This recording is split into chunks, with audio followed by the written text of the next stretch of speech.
So my favourite character design fundamental is something called shape theory. I present to you 3 different shapes, and I'm going to tell you that one of them is friendly and cute and approachable. Which one would you choose? So most people say the circle, and that's because there are no sharp edges on a circle. It looks round, it looks squishy, it doesn't look like it's going to hurt you. So a lot of characters that are friendly, approachable, cute are often very round, with big round eyes. I'm thinking like Jigglypuff and other characters like that. I'll put some examples here.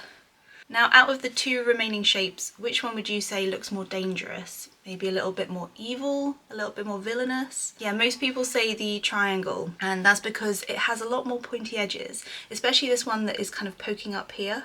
It looks like you could really like hurt yourself. So a lot of villainous characters have very sharp edges, are very pointy, so you get the vibe that they are going to hurt you.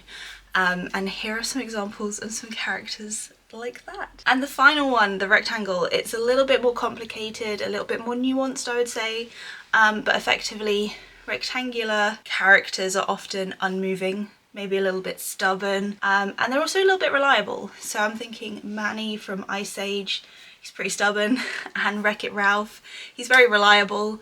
So the rectangle, yeah, is a little bit more nuanced, but definitely just as important.